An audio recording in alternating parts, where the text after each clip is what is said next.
The first OP of Frieren Season 1, Yuusha by YOASOBI, is easily one of the most popular anime songs in recent years. However, when it was first released, there were some discussions about whether it was a fitting song for the kind of show Frieren is. So in this video, I'm going to talk about how the production of Yuusha contributed to certain pushbacks, how its lyrics fit the anime, and my own thoughts on whether it's a good OP or not.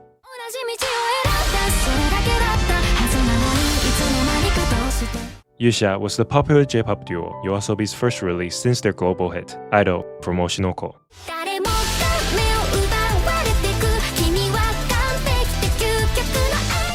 So obviously Ayase, who is the producer and songwriter of the duo, had to make sure that the pressure, which comes from having just released one of the most popular anime songs of all time, does not affect his songwriting process. One thing that makes YOASOBI such a unique music act is that all of their songs are written based on existing literature. And the same goes for Yuusha. The song was based on not Frieren the manga, but Frieren the novel, which is a short story about Frieren visiting the music city 5 years after Himeru's passing.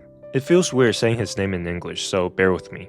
It was written to accompany the song's release, but I will say that having read the novel, the song's lyrics aren't entirely reflective of its story, but rather of Frieren's overarching emotional journey.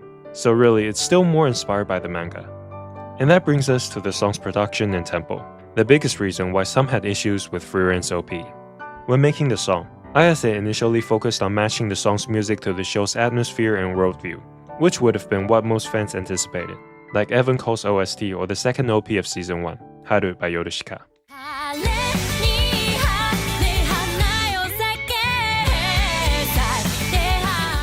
However, Ayase was not happy with the final product. He thought it was a bit off, and maybe too on the nose, as that's what most fans would imagine a Frieren song to be.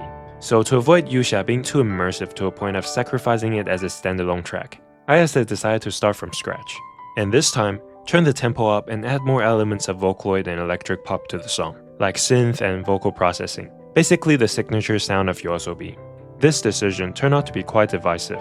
There's no doubt that Yuusha is an incredibly catchy pop song that even non-anime fans would enjoy, and its streams and sales reflected that. We also can't deny that its vibe and pace don't exactly match the slow burn that is Frieren. Plus, the song's production also became not too dissimilar to Idol and Shukufuku, the theme song of Gundam. But that's probably more indicative of the overall trend of YOASOBI's music since Idol. Obviously, there's no right or wrong answer to how you feel about the fit, because it's completely subjective. I can understand why some people consider it a deal breaker as an OP. It was off-putting for me at first, but the more you learn about the story after watching each episode, the more you understand the creative choices behind the song. Another complaint about Yuusha is that it's too up-tempo for Frieren, especially the more story-driven first half of the show. Whereas Haru was pretty universally accepted because the mage exam arc is a lot more action-packed. It did strike me at first as well, but after several episodes, as Ayase mentioned, Yuusha is not about the worldview or the atmosphere. It's not the background music for Frieren's life. It's the high-speed flashback of her 10-year journey. It's about Frieren reminiscing about Himeru. They may have only traveled together for a decade, but it's that 10 years filled with countless adventures that changed her. So even though the story and the day in Frieren's life are slow-paced, it makes sense for the song to be fast, considering the density and vibrance of that journey. And that brings us to the lyrics.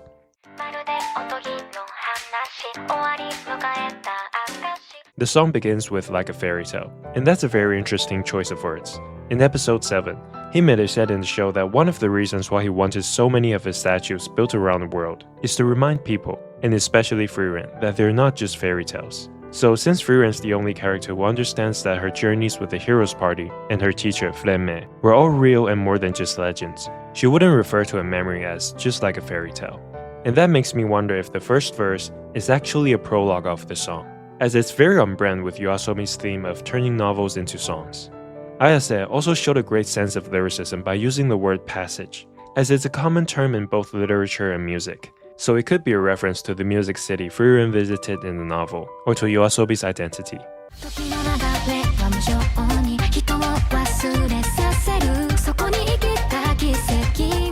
The second verse talks about the brutality that is time.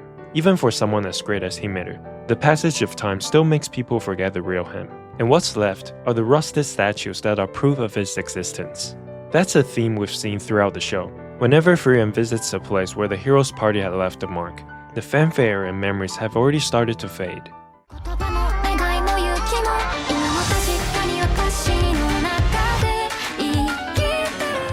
The following pre-chorus responded with Frieren acknowledging the words, wishes, and bravery Himmeru had left in her. Even when someday people only remember him for defeating the Demon Lord, the things he once stood for now live on through Frieren, influencing her actions even decades or centuries after his passing.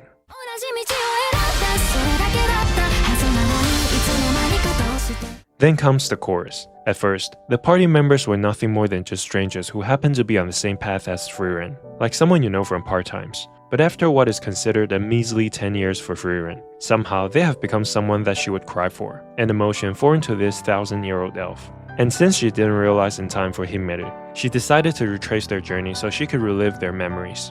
But this time, with a different perspective.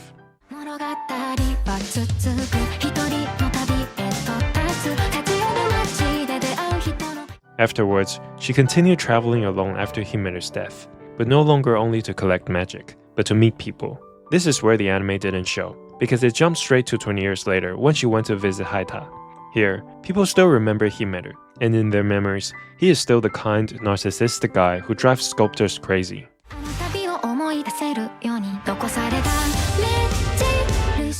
But those statues are more than just symbols of his narcissism. They are landmarks to remind Frieren of their journey, and that she's not alone even when he's no longer around.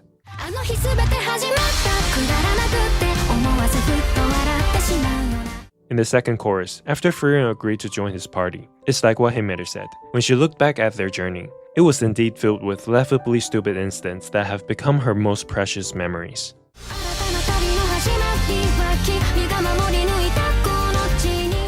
And finally, the outro marks the beginning of a new journey, with a new generation of companions. Ayase himself has said he's a musician who focuses on melody above all else. But on this occasion, Yuusha is definitely where the lyrics become the heart of the song, and that's why I consider it a decent theme song for Frieren. When you put both OPs of Season 1 together, it's easy to compare the creative intentions behind both songs. Yuusha is about Frieren's memories and the past, whereas Haru is very much about the show's atmosphere. I still personally prefer a more folky, acoustic, or even rock approach like Haru or the second season's OP, Nuru.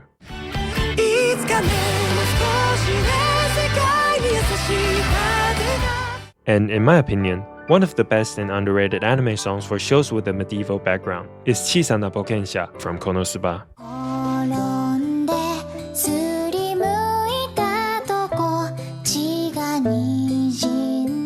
But then what's the point of getting YOASOBI? They're at the point where you kinda know what their new song sounds like even before hearing it. It's catchy, it's digital, it's polished.